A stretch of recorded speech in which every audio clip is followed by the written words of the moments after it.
Good morning. I'm Suzanne Maloney. I'm the Deputy Director of Foreign Policy here at the Brookings Institution and a Senior Fellow in our Center for Middle East Policy.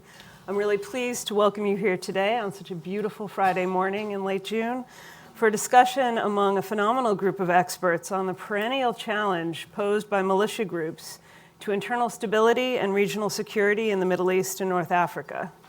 A quick scan of the headlines over the course of the past few weeks, in particular the rocket and mortar attacks conducted by Shia militias in Iraq against American diplomatic and military installations, as well as against several energy projects affiliated with international oil companies in Iraq, underscores how relevant and timely this discussion here today is.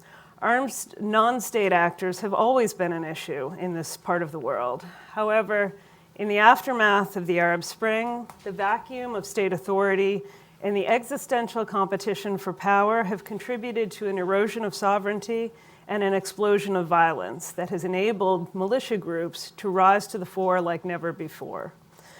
What is notable in places like Syria, Yemen, Iraq, and Lebanon is the profusion of sub-state security actors that receive support from both within and without, and they contribute to the fracturing of central authority.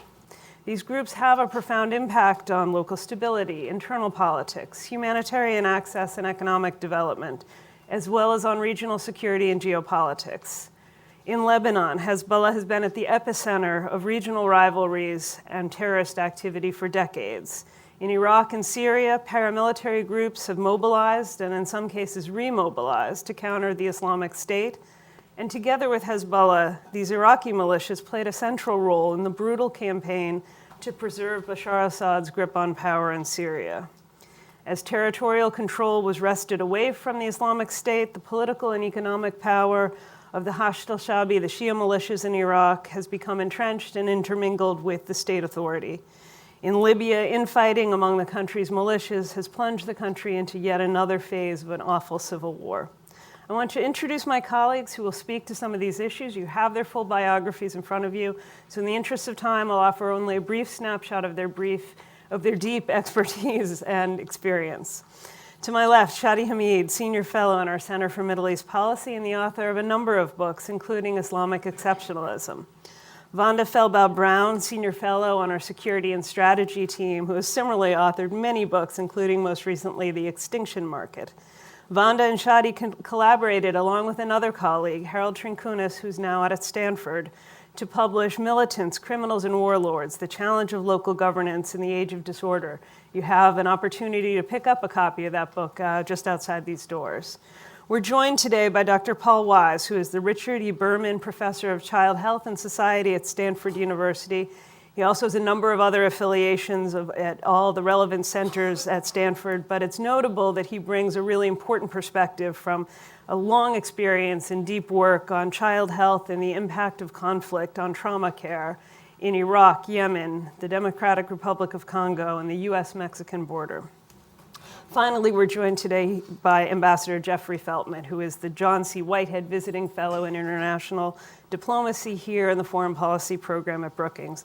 Previously served at the highest levels of both the US government and the United Nations, including positions as Ambassador to Lebanon, Assistant Secretary of State for Near East Affairs, and Undersecretary General for Political Affairs at the UN. Brookings would like to acknowledge the generous support of the Australian Department of Foreign Affairs and Trade, which helped to make this event possible. I'd like to reiterate Brookings' commitment to independence and underscore that the views expressed today are solely those of the speakers. After our introductory comments from each of our panelists, we'll have a bit of a discussion and we'll bring you in and look forward to a really interesting and important dialogue today. Shadi, why don't you lead us off with some perspective on the Islamic State, the role of religion in governance, and the way that militias have fed into that? Great. Thanks, Suzanne. So when we're talking about ISIS, I think it's easy to become complacent because ISIS has lost all of its territory in Iraq and Syria.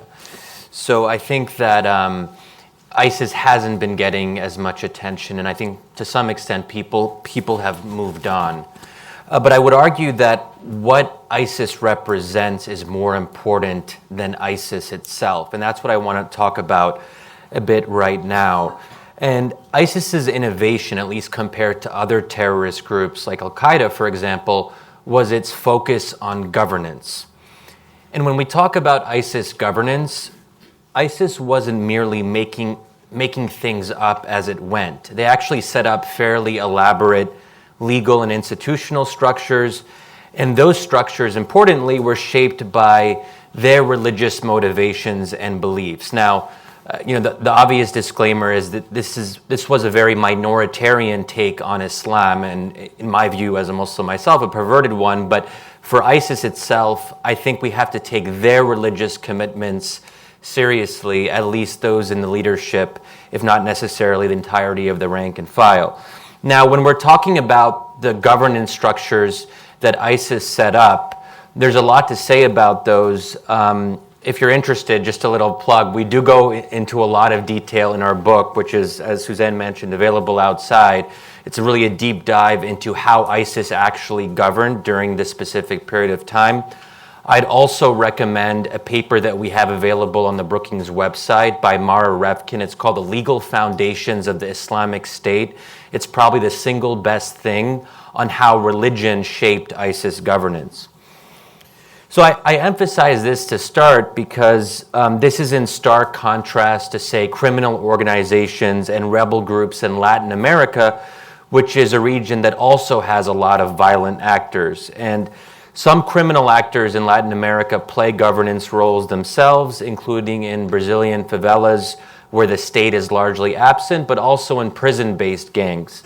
But there is an important difference here, because those groups in Latin America don't really have a distinctive governance vision beyond providing a basic level of governance, of security and order. So religion and ideology aren't really playing a major role in cases like that. When it comes to, and just now to return to Muslim majority context, when we talk about religiously oriented governance, ISIS is one example, which I just talked about, but we also have the Taliban. And in the 2000s, under Karzai and with growing corruption and governance failures, and Vanda talks a lot about this in her work, the Taliban moved to fill the gap by providing free mediation of tribal and criminal disputes. And as Vanda has talked about as well, Afghans have reported surprising levels of satisfaction with Taliban verdicts in these local courts, in part because petitioners don't have to pay bribes. And this is really important in a context where there's rampant corruption. And the Taliban has tried to provide a kind of, or to portray an alternative to that level of corruption. Now, we shouldn't overstate the level of governance that the Taliban or ISIS actually provide. These aren't examples of good governance, but they are examples of good enough governance. And I think that that's worth emphasizing, because a lot of this is relative. You don't have to be that great because the bar is so low. So as long as you're able to draw a distinction and present yourself as an alternative to worse alternatives, then you're able to be somewhat successful. And also, let's keep in mind that in conflict-ridden zones or areas, the alternatives are no governance, infighting among rebel groups, or sectarian authorities abusing local populations. And obviously, that was a major factor in Iraq and Syria in the lead up to the rise of ISIS. So in other words, if you're an Iraqi or an Afghan and you're considering your options, you might very well hate the ideology of ISIS or the Taliban, but you might still support them for other reasons because they're better than the alternatives that are available to you. Now, I think it's important to note here that groups like ISIS or the Taliban, I would argue, have a built-in advantage when we discuss governance. And I'll mention that in a second. And their built-in advantage is because they're able to provide this rough and ready justice. They're able to provide this because they're preoccupied with law in the form of extreme interpretations of Sharia. So when they're moving into a space where there's a governance vacuum, their top priority is usually to establish local courts and to provide mediation of local disputes. And we see this wherever they enter into a particular piece of territory. And they can do this precisely because they are religious extremists. And they have this vision of Sharia that is very maximalist. Now, contrast that, for example, to, let's say, a secular militant group or a secular rebel group that goes into a piece of territory in Iraq or Syria.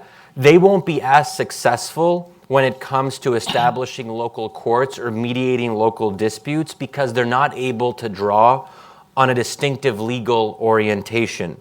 Because a secular militant group, by definition, doesn't have a distinctive legal orientation. In short, religion and governance both matter, and we have to pay attention to how they interact and intertwine in complex ways. And I've tried to give a little bit of an overview of how they interact in the case of ISIS and the Taliban. And you might be asking, so why does all this really matter? Why should it matter going forward in the coming year or two or 5 to 10 years? And the reason I emphasize governance in particular, and if I had like one bumper sticker that I could just really emphasize in a very simple way, it would be, it's the governance stupid. And the reason I say this is because all the conditions that lead to bad governance, failed governance, or no governance are still there in the Middle East, and they are, in my view, going to reemerge. So now is the time for all of us who are involved in the policy space to start thinking about the problem of governance in a serious way so we don't have to repeat this whole discussion all over again when ISIS 2.0 or 3.0 emerges in, say, 5 or 6 years. Vanda, let me turn it over to you. You've just been doing an enormous amount of work on the Shia militias in Iraq, and we have a copy of a recent policy brief that Vanda's just published on that topic available out front. Do you want to take on this question of the role of the Shia militias in Iraq and what the evolution has looked like? Sure. Thank you, Suzanne, and thank you, Shadi. Good morning. The focus of my work has not been just on Shia militia, but on militias that have formed or in many cases reformed as a result of the rise of ISIS and the critical role they played in the defeat of ISIS. And today they are in fundamental ways intertwined with governance issues in places like Iraq and other places of the Middle East that you, Suzanne, mentioned, but particularly in Iraq. And they, in many ways, complicate governance and fundamentally complicate the formula and the competition for governance between the state, in this case the Iraqi state, and post-ISIS authorities, state building, reconstruction, and militants such as ISIS. ISIS is defeated, but ISIS is not absent. It still has a substantial territorial presence, if no formal territorial control. It conducts regular terrorist attacks on a variety of actors, and it still extorts local population. In many ways, so do many of the militia groups that are that are officially referred to of al-Shaabi, some of whom are militia groups. At the height of their mobilization in 2014, where ISIS controlled Mosul, the second largest city in Iraq, and large parts of Iraqi territory, including the provinces of Diyala and Nineveh, and seemed to be on the doorsteps of Baghdad with real fear that they might potentially take the capital. In the context of the Iraqi military completely melting and oftentimes running away from ISIS and also the Iraqi police acting the same way. Many militias mobilized. At the height of their power, there might have been 250,000 of them. Today, there are at least officially 150,000 of them. That's the official number. Many of them might be ghost soldiers, ghost fighters at this point. So there might potentially be several tens of thousands fewer of them. But they are nonetheless a very potent force. The militias are not uniform. Some of them are Shia militias, but even the Shia militias can be divided into two broad categories. Those who declare allegiance to Iraq's most preeminent Shia authority, al-Sistani, and those who declare allegiance to the preeminent Shia authority in Iraq, in Iran, al-Khamenei. And this division of allegiance in authority has fundamental implications for some of the geopolitics with which you started, Suzanne, the conversation. And the geopolitical tensions in the Middle East have now come very much to entangle particularly the pro-Iran Shia militias in Iraq. But there are also other Shia militias, though, who belong to Muqtada al-Sadr. Those of you who have followed Iraq for a long time will remember Muqtada. They have now split off from Iran, and in fact, Muqtada has embraced a Iraqi nationalist ideology, very directly opposing Iran's influence in Iraq and courting Saudi Arabia. And in fact, some of his militias are now developing linkages with Saudi Arabia, despite the Shia-Sunni dimensions. There are also Sunni and Christian militias, and then tribal militias. Many of those, not all, but many of those fall under an umbrella group, a leadership group called the PMF Commission that has very, very close ties to Iran and Iran's Islamic Revolutionary Guards Corps. They also have very close ties to many Iraqi politicians. In fact, in the May 2018 elections last year, the political power of the militias was significantly strengthened. And so today, as much as the militia contributed to the defeat of ISIS, they posed very severe threats to the Iraqi state, particularly an Iraqi state that would be equitable, capable and motivated of delivering equitable services and essentially depoliticized.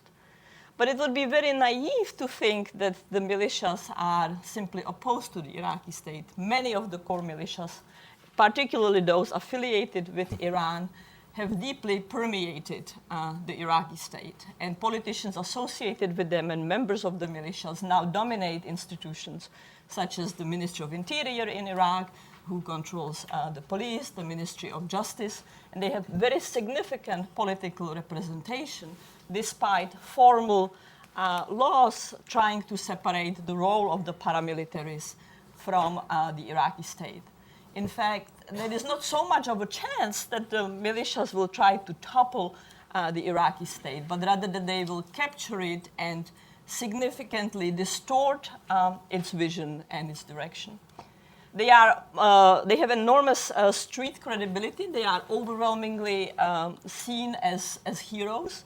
They are very active in cultivating a popular image of strength, reverence, and untouchability. Anywhere you travel in Iraq these days, there are posters and posters and posters of the martyrs, endless messaging that the militia save Iraqi society, that they are far more useful than the Iraqi state. But at the same time, many of them, though not uniformly, and there are differences, not just in their affinities, but very significant differences in their behavior, they also posed a multitude of threats to the Iraqi society. From sectarianism to political repression, some of the militias, particularly those affiliated with Iran, engage in systematic silencing, sometimes murder of political rivals, of civil society members. We've seen a lot of that in Basra. They're involved in very systematic economic distortion, having preponderant capacity to capture legal economic markets, particularly in reconstruction. That has very significant political effects because it provides them with enormous political capital and capacity to create patronage networks and to deliver patronage in a way that's elusive for others. And sometimes they engage in outright mafia-like practices, both political and economic, from systematic extortion, particularly explosive in mixed areas, but also in Shia areas, but also smuggling of all kinds of contraband. So the militias are a challenge, and they are a challenge as to how to deal with them. That challenge is very difficult. Right now, they have deep representation in the state, in state institutions, and in the parliament. The technocrats are very weak vis-à-vis them, even when the technocrats in Iraq have an understanding that Iraq's institutional development, the governance provided by the state, will be deeply challenged and distorted if current trends continue. But how to rein in and moderate the militias is actually enormously difficult. And President Trump's designation of Iran's Islamic Revolutionary Guards Corps and of two of the Iraqi militias as terrorist entities actually very significantly constrains and hampers the US and others' capacity to deal with the militias. It potentially implies a whole set of sanctions that prevents, for example, programs such as demobilization, disarmament, and reintegration of fighters, not just for the US, but for international partners as well. Now, the militias have no interest in being demobilized, particularly the Iran militia. Some of the Sunni and other sectarian militias would, in fact, often like to be integrated into either Iraqi army or police, or would be willing to demobilize, but the pro-Iran militias oppose that, and they have instead managed to get themselves a very significant legal status. They are now on par with the Iraqi counterterrorism service, and arguably more powerful, more autonomous, and with a very substantial formal state-provided budget, as well as extra-legal budget from other outcomes. So DDR would be a huge challenge under the best of circumstances, and it's particularly a challenge with the moves by the Trump administration. In fact, the geopolitical tensions not only put the paramilitary groups at the front and center of policy, and they are very aggressively and actively, the pro-Iran ones, lobbying to get the US out of Iraq, out of Middle East, and their voices are resonating robustly among certain sectors of Iraqi society and politicians. But they also make policy, developing good sustainable policy to moderate the militias far more challenging. In the paper, I outline a variety of options and their challenges as to what policies can be adopted toward them. Let me just end by proposing that in the conceivable term, in the next few years, really the only realistic policy will be a very political, complicated one, a peel-off approach, perhaps sanctioning in a variety of mechanisms, the most egregiously behaving ones, those that are most abusive toward local populations. Sometimes they might not be the most powerful ones, simply because there is not enough political power by the Iraqi state to mobilize that resources. But they will be a significant factor for a long time to come, and a factor that's very different than in the context of other militias. They are now fundamental part of the state, but they are also a very unhealthy part of the state. Thank you very much. Well, just to begin, it's important to recognize that health workers are always the ultimate inheritors of a failed social order.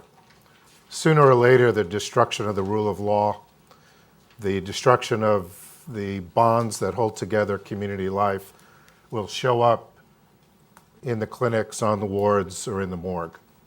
And that gives health workers and humanitarian perspectives an opportunity, if not a responsibility, to address the underlying political dynamics that are shaping the humanitarian need and also the capacities of the humanitarian response.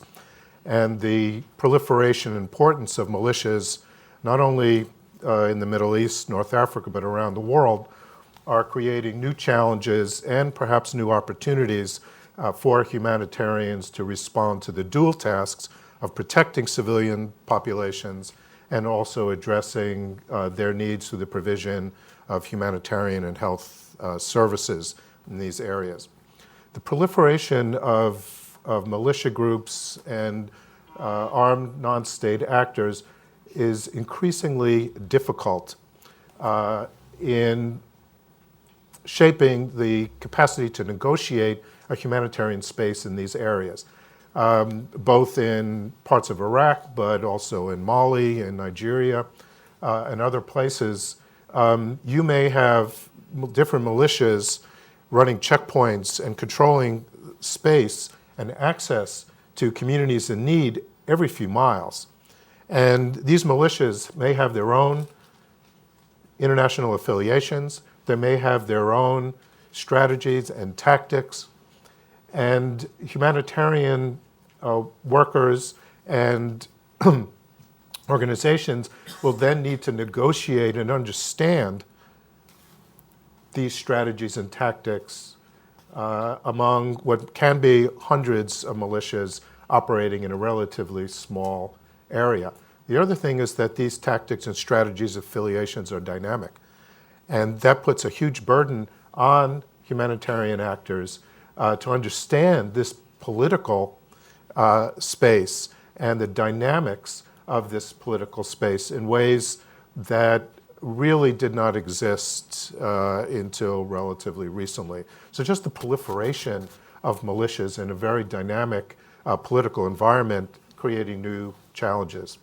A second issue is the global and the national response to the militias, particularly in the promulgation of counterterrorism laws, both national laws, but also global postures of counterterrorism since 9/11. That it used to be, and many places still is, that the biggest challenge for humanitarians was protecting their own people. Now the challenge is not being prosecuted or being sanctioned for violating counterterrorism laws that may be national counterterrorism laws or global counterterrorism regulations. That it's gotten to the point where humanitarian groups feel compelled to vet each individual beneficiary to make sure that they are not associated with some banned group or showing up on some list, either at a national, regional level or at a global level. And this has created a kind of immobilization of the humanitarian organizations operating in some of the neediest areas of the world.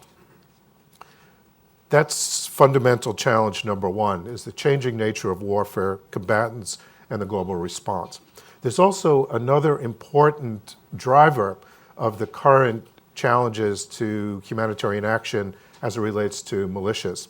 And that is the humanitarian enterprise itself. It has grown enormously over the past 2 decades. The number of organizations, their funding, but particularly their ambition and their capabilities have grown enormously such that they want to go everywhere, be every place, and do everything that modern humanitarian capability can provide.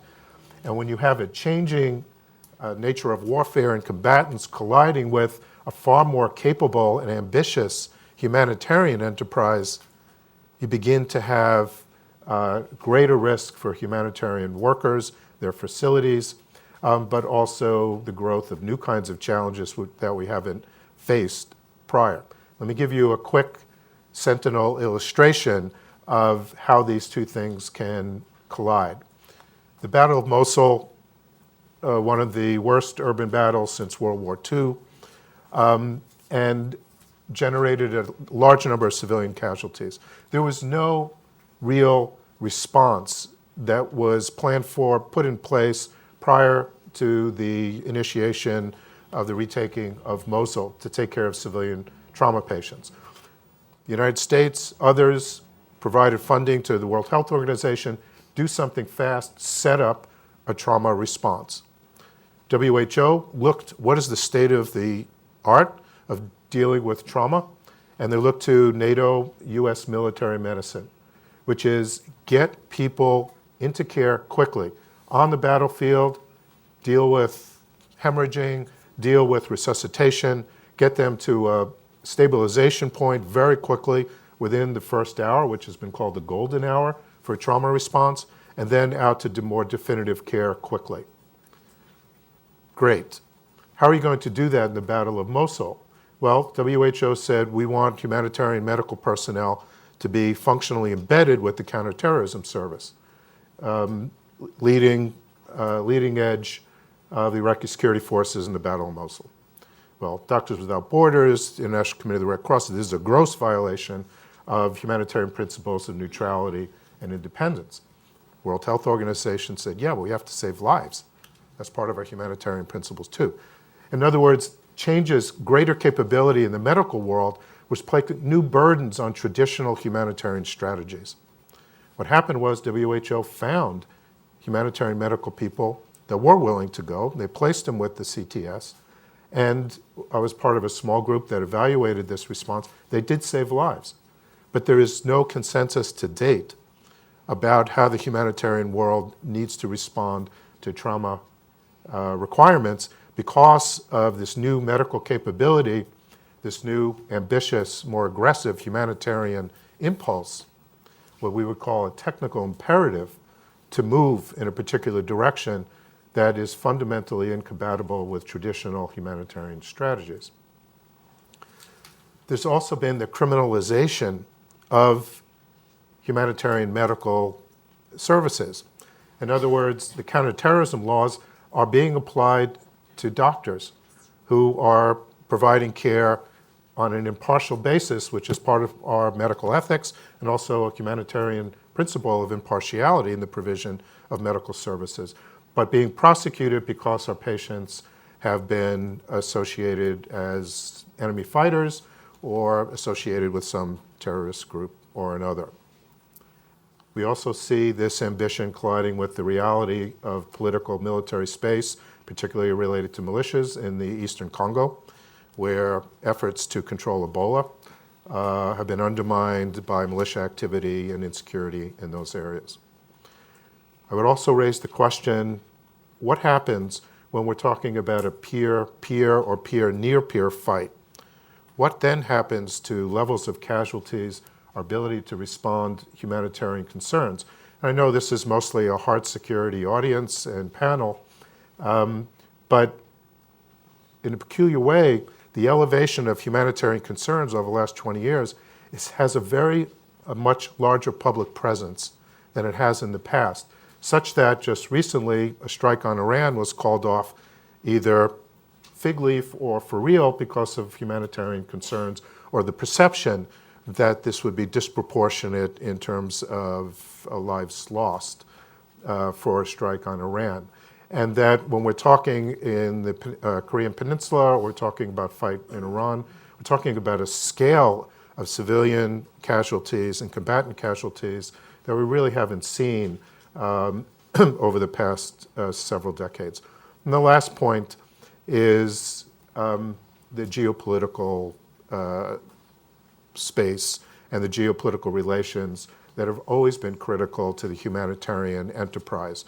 In large measure, the modern humanitarian approach has been based on or supported by or enforced by a Western liberal international order. And if the perception or the reality is that the United States, Western Europe, is in retreat around humanitarian concerns due to domestic politics, anti-immigrant politics, what then is going to take the place of that support in the humanitarian world? My suggestion is that militias combined with these other drivers of humanitarian action are likely going to play out in the months and years to come. Good morning, everybody. I hope I can complement Dr. Wise's presentation and talk about the humanitarian implications of dealing with militias by talking about the political engagement of the United Nations with militias. For the nearly 6 years I worked on peace and security matters at the United Nations from inside the Secretariat, this was one of the most vexing questions we dealt with. And as imperfect or outdated as the guidelines on UN humanitarian actors' engagement with militias, non-state armed groups, to use UN UN terminology. It exists. There is guidance. There's also an imperative mandated by the Security Council for those that are trying to deal with children in armed conflict, for those trying to deal with sexual violence in conflict, to deal with the armed groups. There is no parallel guidance or mandate in general for how you deal politically with armed groups if you're a United Nations official. And there's no guidance for this because of the opposition from member states themselves about the development of such guidance. Now, inside the Secretariat, we maintained the principle, we asserted the principle, I should say, that in order to prevent conflict, in order to manage conflict, reduce conflict, to resolve conflict, we had to be able to reserve the right to talk to everybody. Anybody necessary for a peace process should be fair game for UN envoys, UN special representatives to engage. How can you prevent conflict if you're not talking to the guys with guns? Or resolve conflict with the same question. That was a fine theory to assert, but it was much harder to implement in practice, again, because member state opposition. And why was there such strong opposition to having some kind of guidance, some kind of mandate for doing this? Well, we operated in the UN under the principles of member state consent within the framework of respect for member state sovereignty, the sovereignty of those states that make up the United Nations. And there was a real fear, palpable fear, that by engaging politically with armed groups, with militias, with non-state armed groups, you were essentially giving them diplomatic recognition. You were essentially legitimizing, you were essentially raising their profile, raising their status. And member states obviously don't like that sort of thing. Now, in individual cases, a special envoy for Syria, for Yemen, special representative for Libya, we might be able to work with the Security Council quietly to insert language in a Security Council resolution on that specific case. So we were able to get some top cover, you could say, Security Council cover for specific cases on engaging with non-state armed groups. But the general guidance didn't exist. And frankly, I think, the member states had legitimate concerns given the fact that some non-state armed groups sought UN political engagement in order to try to raise their status. Let me talk a bit about the cases of Libya, Syria, and Yemen, because as different as these conflicts are, there are some similarities in terms of dealing with militias, in terms of dealing with non-state armed groups. In all three of these cases, Libya, Syria, Yemen, there is what the UN would consider a legitimate government, a government that's represented in the General Assembly, a government that holds that country's membership in the United Nations. But in all three cases, that government does not have a monopoly on power. That government does not have control over all of its territory. And there are non-state armed groups acting on the territory, in some cases acting on large part of the territory with large control. So, what do you do if you're a UN envoy or UN special representative in cases like this? Well, first of all, you have to be very, very careful on how you engage the non-state armed group, not to raise that issue of legitimization. You have to think about who is it in the non-state armed group you want to engage. Are you weakening the groups that are striving for a peaceful solution by engaging with the armed groups? There are a lot of, are you affecting the internal structures of the armed groups themselves by finding someone who speaks whatever language you speak rather than dealing with the actual leadership? The very fact of UN engagement can affect the structures of the non-state armed groups, and sometimes in a not a very helpful way. How do you deal with the governments, with the so-called legitimate governments who don't have control over the entire territory? How do the governments deal with you? Yemen. As I said, there's a legitimate government that's recognized by a Security Council resolution. But that very Security Council resolution also gives the UN Special Envoy a particular mandate. The mandate calls for the Houthis, Ansar Allah, the de facto authorities, the people who have control over Sana'a, who've seized control of Sana'a. It calls for basically their surrender, laying down of arms, and then holds out the possibility of talks. It's a political resolution more than the practical mandate for negotiations. So that means that the Houthis in Sana'a are quite suspicious of the UN. The UN's coming in with a mandate seen as completely one-sided. But now, if you look, the government of Yemen is quite concerned because the government of Yemen, the recognized government of Yemen that holds Yemen's seat in the UN, believes that the UN has tilted too much in favor of that non-recognized authority in Sana'a, so that both sides have suspicion about the UN. Trying to address these complications, you go through a number of means. You try to find outside actors who have influence on the inside parties. You try to find perhaps non-UN or non-member state groups that have access. Who are the people who have influence on these groups to try to address these issues? Libya is a similar situation. General Haftar, whose troops are currently besieging Tripoli, doesn't like the UN simply because the UN mandate recognizes the government that's in Tripoli. The government in Tripoli is unhappy when the UN tries to engage General Haftar. So it's politically fraught. Then we have the issue of militias, non-state armed groups like Hamas and Hezbollah. That appear on powerful member states' terrorist lists. And this complements some of the things that Dr. Wise was talking about earlier.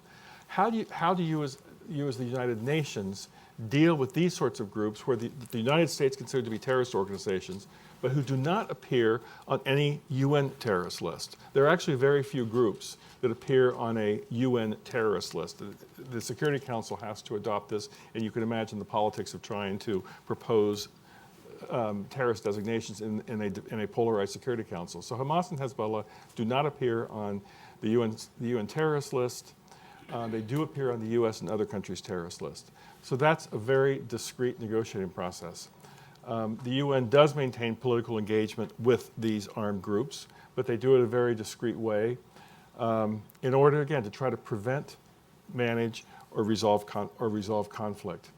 When I was U.S. ambassador to Lebanon before I joined the United Nations, I found the UN's discrete dialogue with Hezbollah often to be useful in preventing escalation of minor incidents into full-blown things. So at a political level, I support this type of UN discrete engagement. Where I have questions goes back to some of the things that Shadi and Vanda were talking about. Where I have questions about is when the UN is engaged with the non-state armed groups on the development side or on the institutional side. And I'll use Hezbollah as the example on this.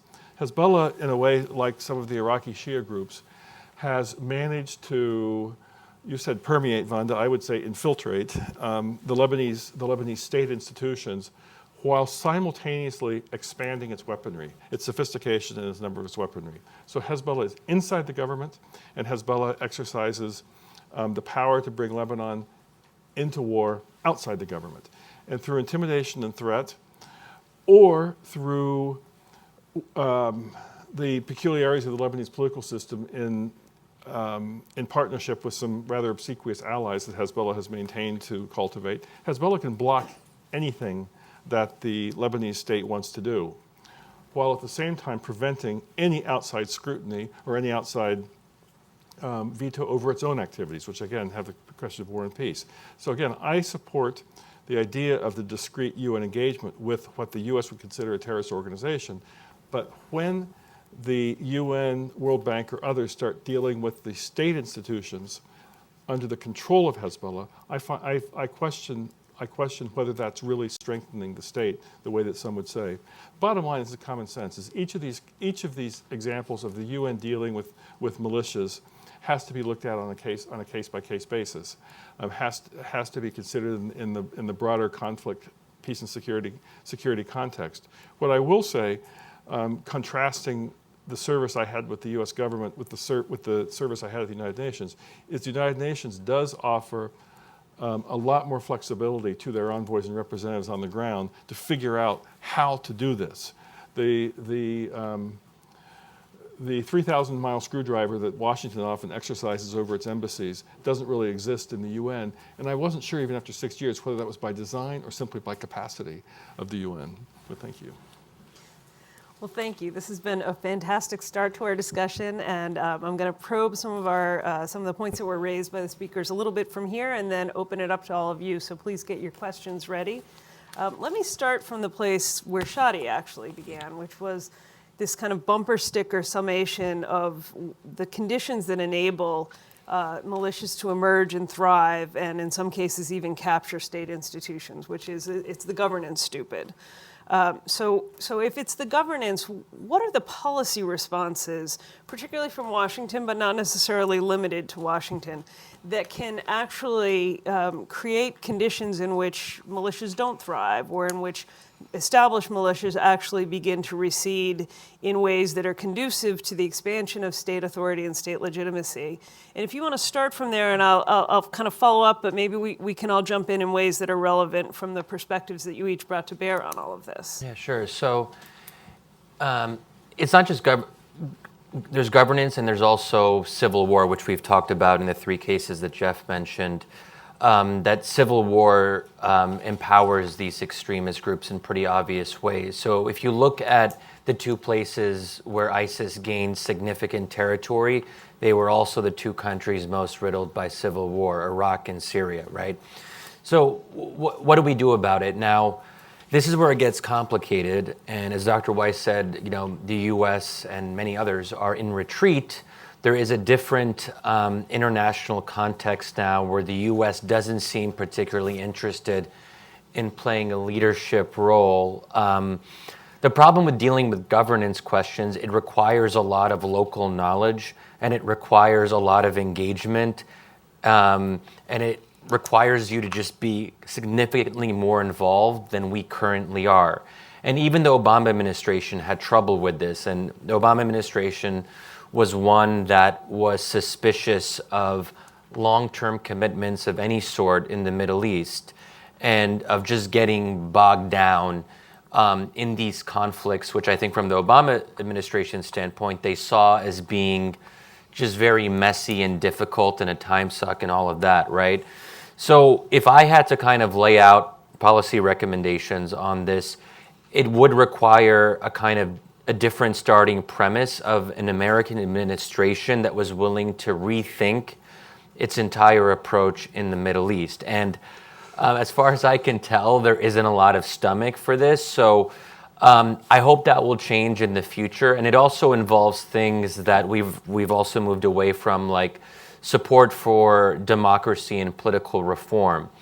Because one of the bigger problems that is tied to the question of governance is authoritarian repression. Authoritarian regimes do not help on this. We have the misfortune of having bad allies in the Middle East, many of whom aren't just normally repressive, but extremely repressive, and it's actually gotten worse in recent years. So all of this contributes to a very difficult situation. Are we willing to put pressure on our quote-unquote bad allies, our authoritarian allies, who don't play a very constructive role on this?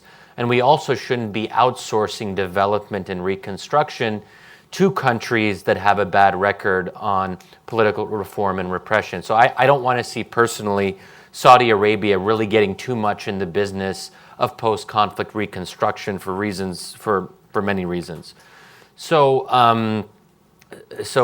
where does that leave us? It requires changing the conversation. So we could be a little bit straight up and say, well, hey, we realize that governance is very important, but we don't have the political will to do enough about it.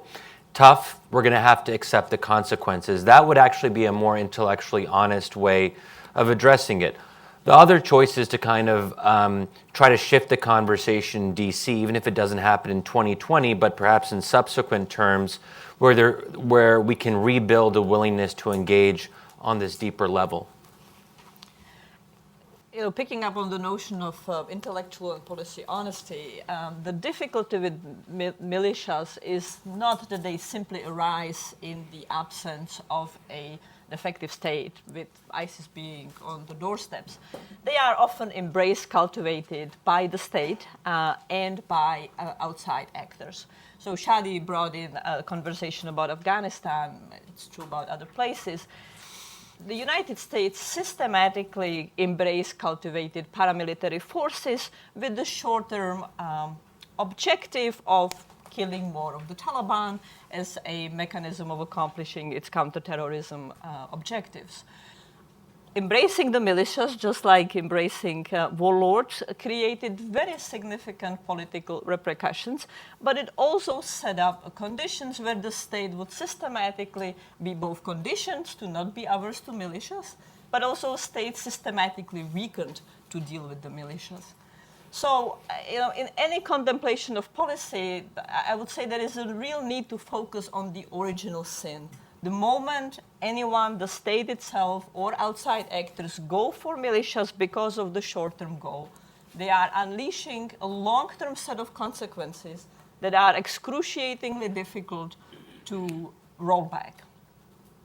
And there is often this presumption that whether it's providing state assistance, such as to the security sector, or building a partner capacity, as the jargon in Washington says, or building up militias, that the fact that at a particular moment there is a convergence of interest, that this convergence of interest will stay. In reality, that convergence of interest, it's oftentimes just a point on two lines that very, very rapidly diverges. And yet that moment of convergence, that moment of interaction, gives, whether it's the state or whether the militias, enormous power in all kinds of domains, not just the formal legitimation international domain, but also in terms of local impact and local governance.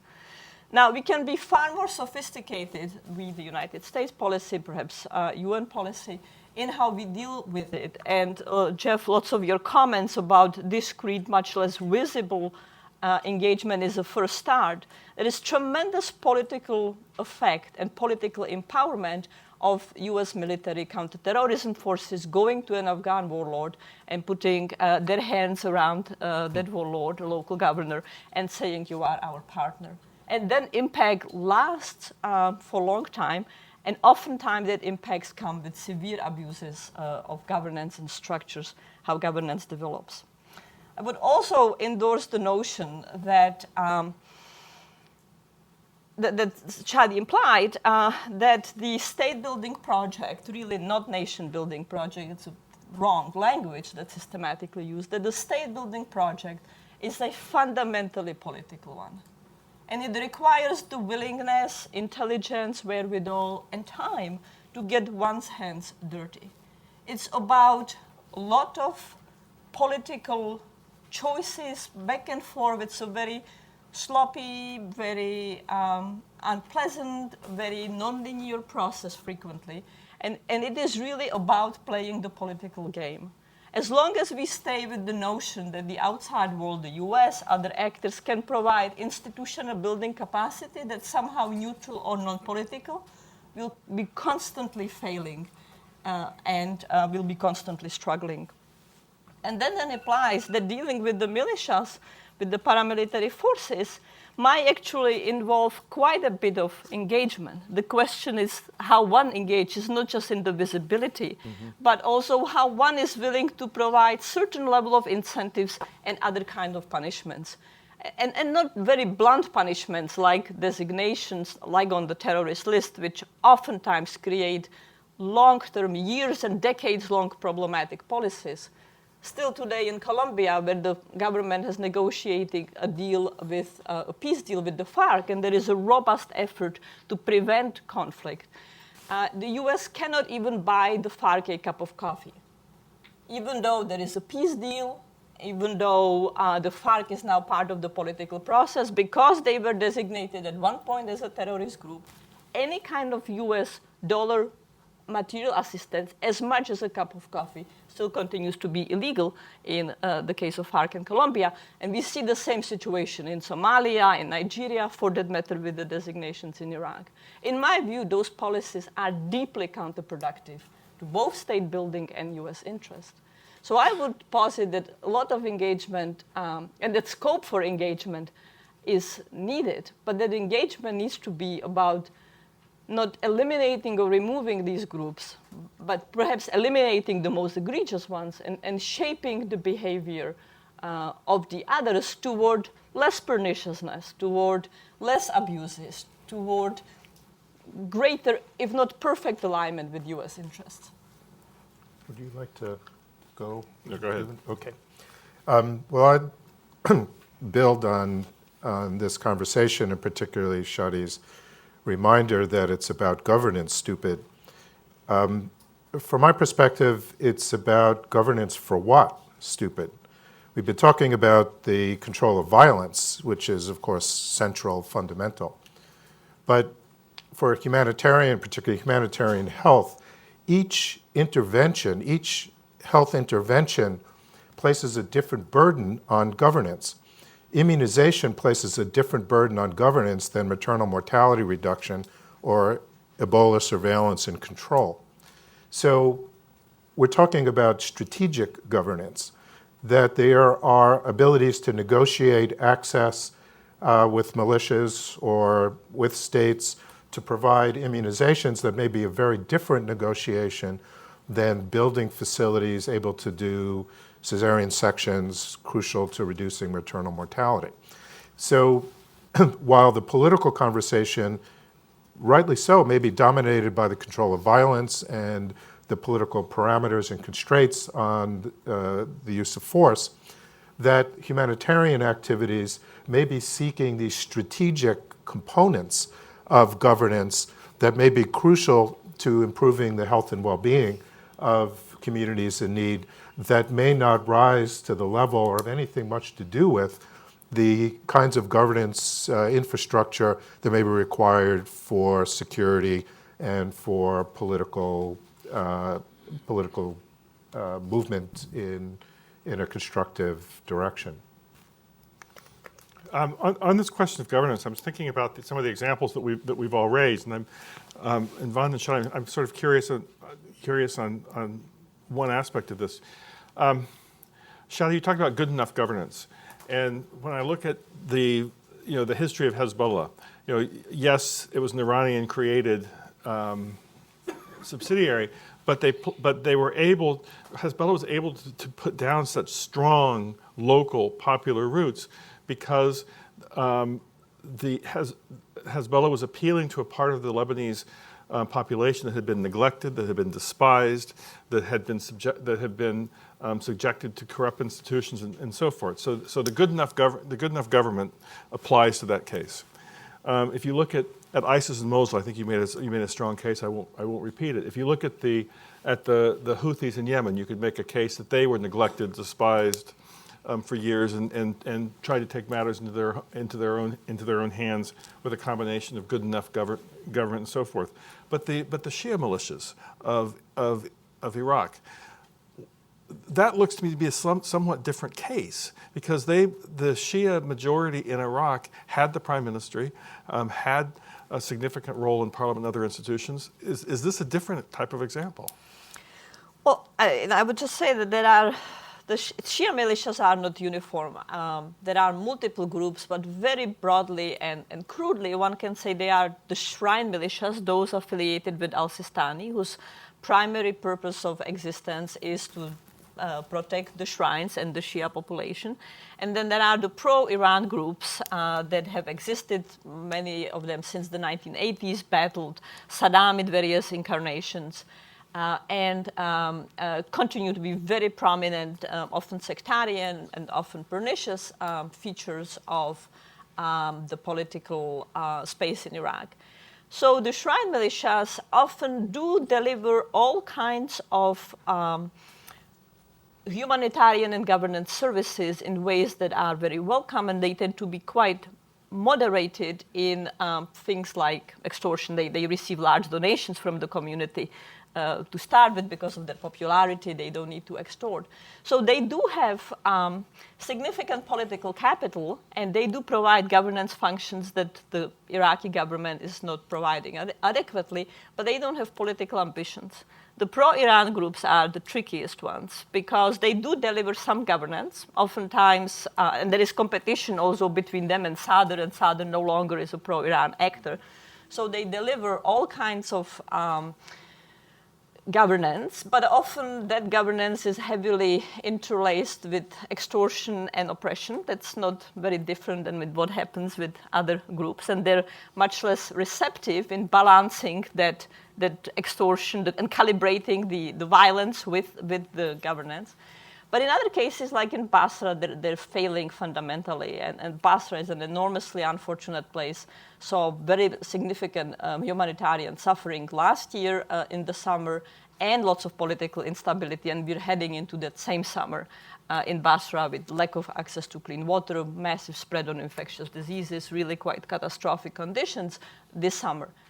And when they failed in the governance provision, in fact, when they compound the governance provision and couple it with silencing executions, murders of political activists, civil society actors, that, in my view, provides great vulnerability and opportunity for the Iraqi state to come in and deliver better governance. The problem is that even in this context where the bar is so low, the Iraqi state has often failed, whether out because of red tape, incompetence, corruption, focus on other areas. So even in the moments that are ripe to outcompete them in governance, that has not happened, whether in Iraq or in Afghanistan. The Taliban was never really popular. They were just better than civil war and abuse. It was such a low bar to overcome after 2001, and yet it was systematically not overcome, getting down to the point that predictable brutality was just much better than unpredictable brutality. So again, I think there are real opportunities in Iraq. This summer is a big opportunity in Basra. Mosul continues to be a big opportunity. Paul, you were there several months before I was there this spring. The level of destruction in the west side of the city is just unbelievable. And now this is, 2 years after, and there's been essentially not any construction of any kind in that part of the city, barely just starting to remove some of the rubble, some of the destruction from the street. Those are failures of the government that don't have to be there. And as long as the government cannot step up its game even that little bit, even very problematic militias will not face sufficient competition. A very quick point to add. So Vanda brought up something I think that's really important, is that religious extremist groups like, say, ISIS, they are oftentimes significantly more brutal than other organizations, but the arbitrariness of their repression is actually lower. And so you can even make a sort of comparison between, say, ISIS and the Assad regime or any other of the more repressive regimes in the region. And that's why it is important to understand different types and intensities of repression across cases. When it comes, and I'll also say, like, when it comes to groups that are not extremist Islamist organizations in the way we talk about ISIS and are more mainstream and have popular buy-in and support, like Hezbollah, I don't think it's just an issue that they represent despised minorities. It's also that religiously oriented organizations tend to have higher levels of organizational discipline. It doesn't always hold, but in most of the cases that I'm familiar with, if you take an Islamist organization and its secular counterpart, the Islamist organization will tend to be much more disciplined, and that allows them to work more effectively in local communities and they actually get things done. So my kind of intuitive guess is that some of that would also apply to Shia militias in Iraq to some degree. Maybe not the main factor, but it's at least one factor, especially considering that there are different Shia orientations, as you sort of alluded to, Vanda. Okay, we have about 20 minutes left for our conversation, and much as I'd like to dive deeper on some of these points, I'm going to give you the opportunity to do that. 2 quick points of order. Please identify yourself. The mics are going to come around. Please identify yourself, and please ask an actual question. We'll take 3 questions to start, and I'm seeing a lot of hands go up. Let me just note that when I call on questioners, I like to preserve some sort of balance in terms of gender. So I see a lot of men raising their hands, please. I got one woman in the back of the room. So let's get these 2 up here and the woman in the back of the room. We'll take 3 at a time and hopefully have time for a couple of rounds. Yes, hello, my name is Paul Sudfin, a former State Department person. Worked a lot with Jeff, and when I was with CNO Resources, a consulting group. We have a lot of discussion about being allied with militias for convenience. One of the serious challenges we face is clearly, what do we do with our alliance with the Kurds in Syria? And looking at across the border in Iraq, we've seen a situation where we've depended on the Kurds to beat ISIS, but we didn't want them to pursue their own independence for good reason and policy over years. But we face a similar challenge now where a group we've supported is now designated as a terrorist organization by regional allies or very suspicious of the federal government in Iraq. So how do we deal with our own allies that have a significant role to play in security, particularly with the Syrian Kurds? Thank you. Piotr from the country formerly known as the UK. I'm just based at SAIS, and during my studies I was looking at things like insurgency, and whilst the US has predominantly attempted versions of enemy-centric or population-centric, something that I'm surprised they haven't heard at all mentioned is Russia and their punitive measures towards, which basically they've outmaneuvered the entire Western coalition in Syria. And I just wanted to know your opinions about, the greater power play with the US changing its mandate now, and also China with its investments and sort of potentially indirectly supporting some questionable individuals and groups, and what you think that's going to do for the future of state building. Thank you. And one more in the back. Hi, my name is Melissa Schambach. I'm an intern with the State Department right now. My question is sort of a broad question anyone can answer, but mostly directed at Ambassador Feltman. Given the political constraints of the United Nations that you mentioned, do you think with the status of non-state actors being a more relevant party that all groups are having to deal with, do you think the United Nations has the capacity to sort of adapt its role and engage with these actors, or do you think that the history of the United Nations has built it to be too politically entangled where it's giving them too much power? And along with that, do you see there being a need for a rise of other organizations to be involved, whether that's humanitarian assistance or otherwise? Thank you. Great. Do you want to kick things off? Okay, I'll start with the last questions. I don't think that I was there for 6 years. I don't think the UN has a monopoly on wisdom, on leverage, on contacts, on credibility, on trust. I mean, the UN may be the right actor in some cases. It may not be the right actor in other cases.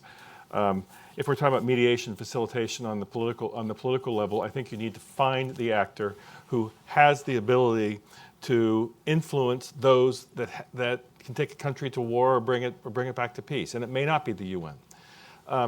I remember the beginning of the Ukraine fight, for example. This is an example of how difficult the UN can sometimes be in. The Russians were demanding that we start dealing with the authorities, the so-called authorities in quotations, in Donbass.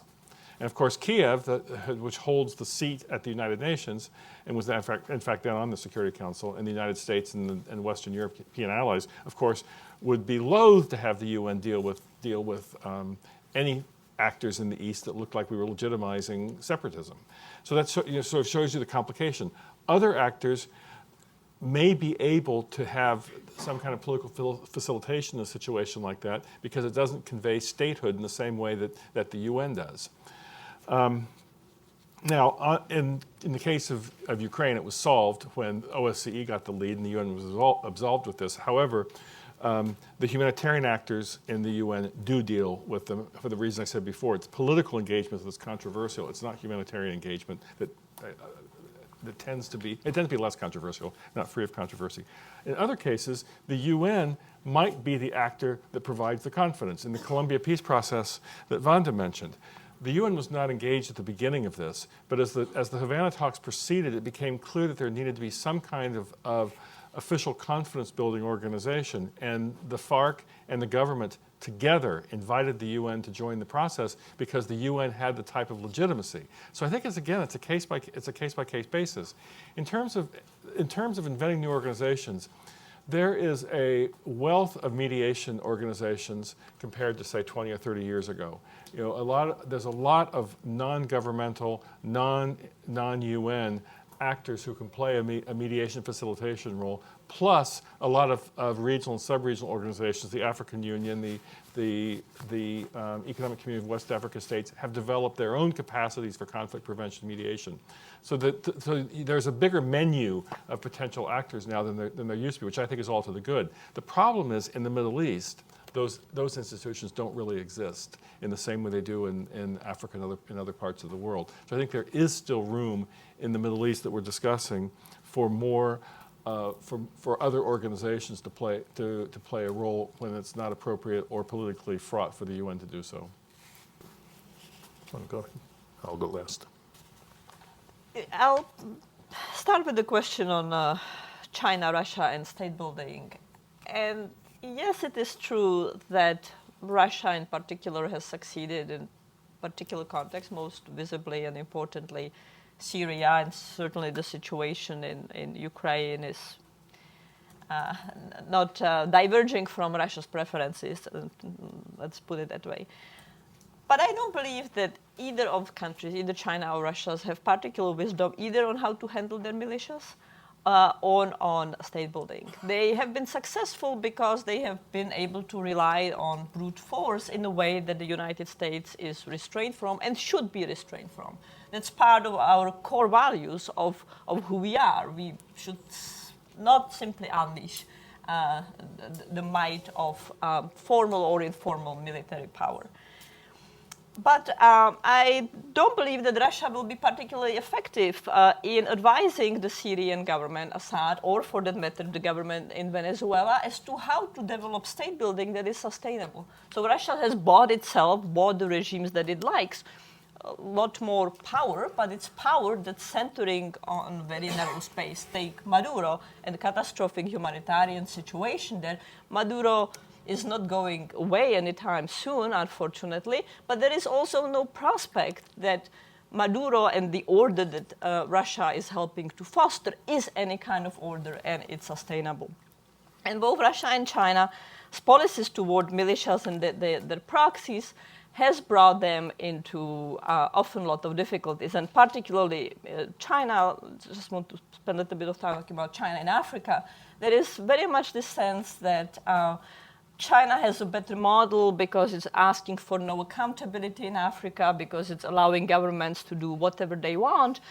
Well, that might be comfortable with the regime that's in power for a particular moment, but it's generating tremendous amount of friction in the delivery of governance at the local level. And it's exposing and will continue to be exposing Chinese government, Chinese officials, Chinese workers to more and more response and entangle them in ways that are going to be very problematic and very difficult. So unfortunately, though, I think we're heading toward a situation where the points of friction, the points of divergence will be many, many more, and there'll be much more intervention. I don't mean necessarily military intervention, but much more pulling of the greater powers into conflict that I think are fundamentally unhelpful for inclusive, accountable, equitable governance. Ultimately, that reckoning will only come when local populations manage to develop enough capacity to ask for better performance from their governments in many parts of Africa that has not yet been taking place. And on the situation with the Kurds is enormously unfortunate, but brings back the point that I started with, that we tend to embrace armed actors in particular coincidences of time and are either willfully or inadvertently oblivious to the long-term challenges this posits. And it should have been at the moment when we decided we need the Kurds, whether in Syria or the Peshmerga in Iraq, that we should have thought, okay, what does this mean for the moment when ISIS is defeated, however their demise comes about, what are we going to do then? And that policy strategy development is because of difficulties, political difficulties, or other reasons, often just not done. And the focus is just on that counterterrorism moment. And as long as that will, and I would say that China and Russia are making the same mistake all over the place, that they are no wiser to this than we are. But unless that's going to be our policy each time we run to a security threat, we are all the time going to be dealing with the dilemma, and so now what? Whether it's the threat from the militia to the state or the society, or whether it's the issue of betraying someone whom we have built up as fundamental ally and implications for credibility.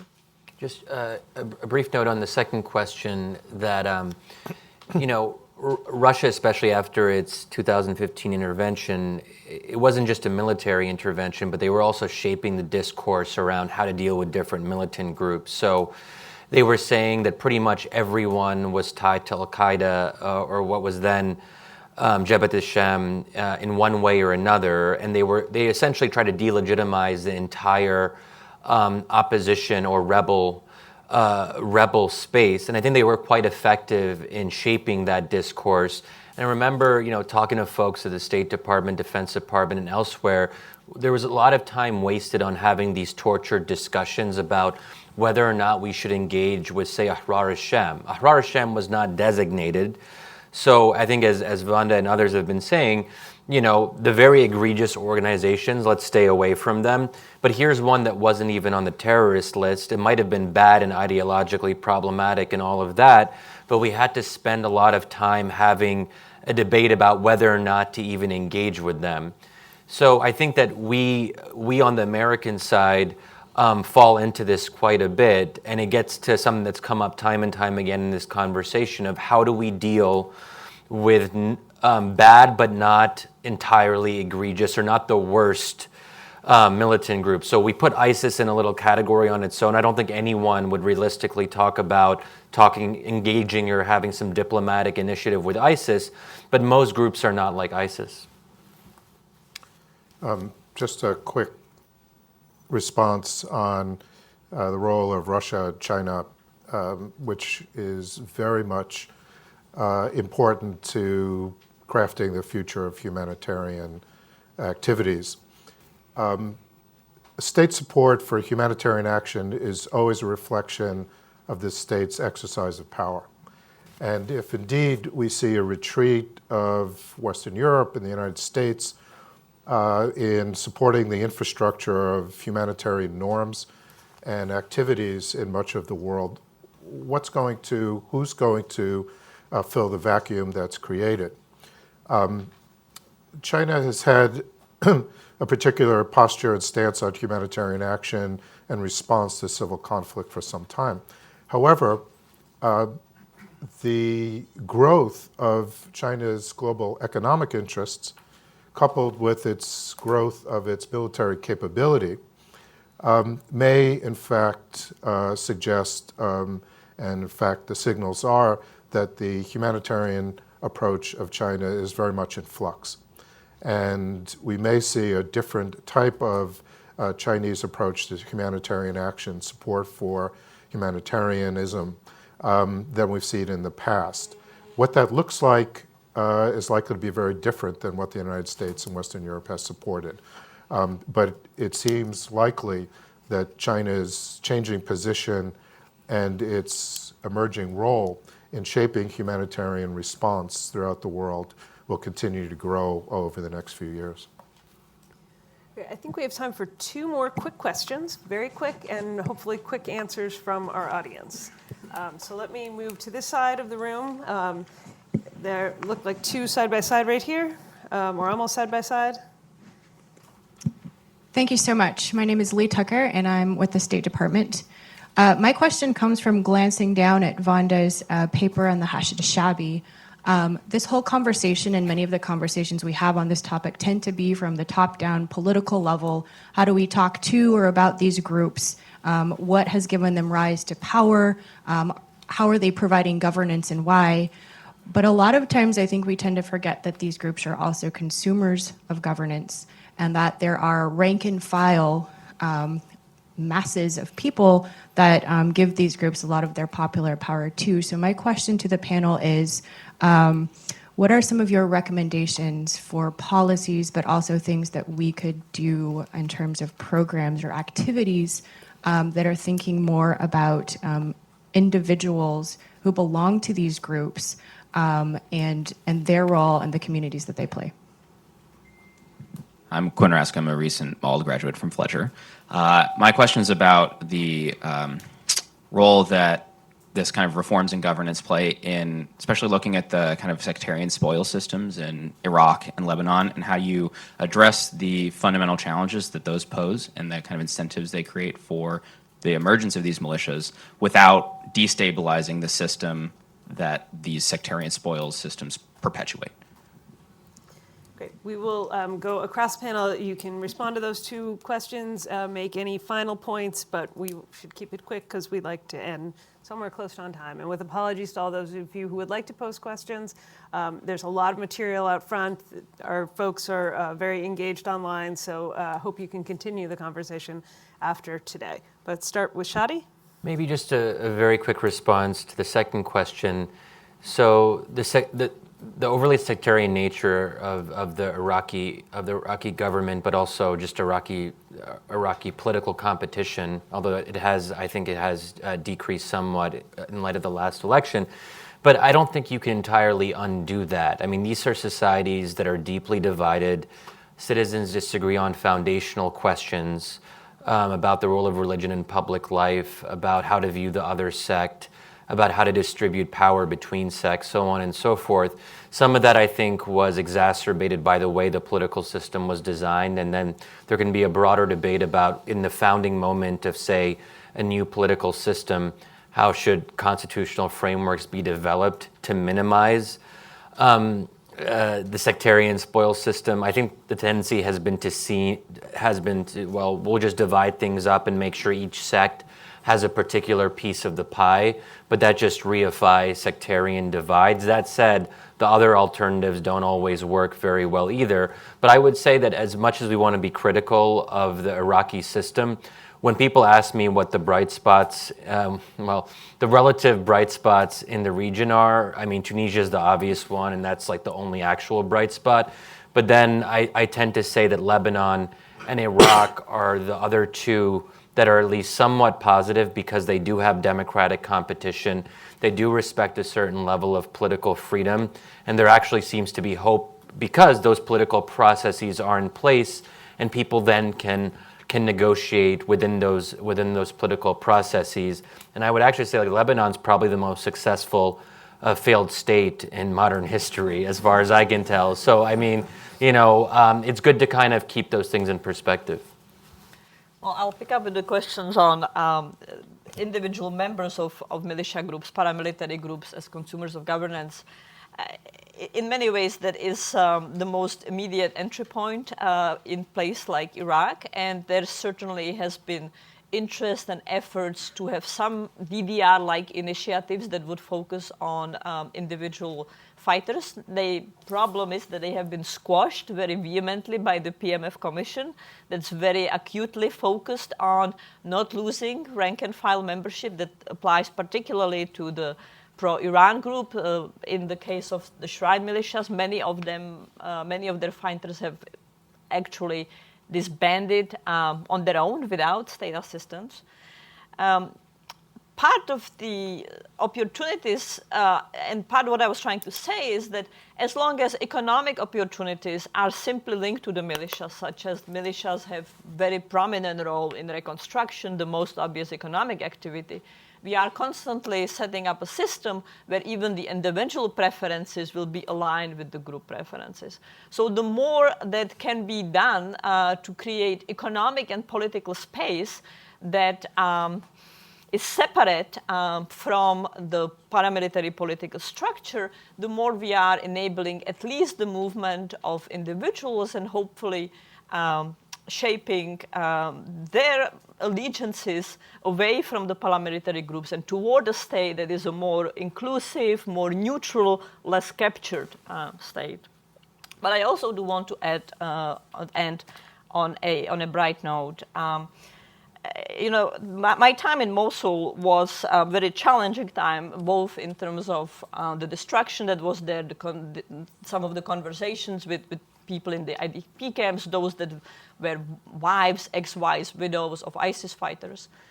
But at the same time, it was also, I had lots of very horrific stories, and the issue of internal reconciliation in Iraq did not come up. It's fundamental. Those who are labeled as ISIS affiliates, or the women or the children, face profound discrimination and abuse and very limited opportunities that might bring about new militancy soon. But at the same time, there was just some incredibly young civil society people in Mosul, often operating despite with the threats from the paramilitary groups, sometimes threats from the Iraqi state, musicians trying to create bands across sectarian lines, people trying to create cafes where women would go, often Sunni women, deeply religious. There was also inoculation against the extremism and brutality of ISIS and that level of religious dogma, and pan-sectarian cooperation. Now, the sad thing was that they felt that they were politically disempowered. They tried to run politicians for the elections. They were uniformly defeated. And they felt that their impact on the Iraqi state and structures was constantly drawn down. But those human-level interactions were enormously rewarding and admirable, and gave me more hope that if those people can be protected, if we can engage with them, if we can support them in a way that's not a kiss of death, that doesn't subject them to labels of being US stooges or something similar, then over time the system can get to a more equitable, more inclusive, happier place. I think your comment's going to be more directly relevant, so go ahead. On the sectarian question, I think that the field we need to watch right now is what happens in Syria. The war is the war is winding down. The conflict is not over, but the active parts of the war are winding down. And it goes to Paul's question about the Kurds. You know, if I would suspect if the Kurds are probably flirting with how you make a deal with Damascus, given they can't rely on the U.S. deciding to stay there forever and be their protector against the Turks forever.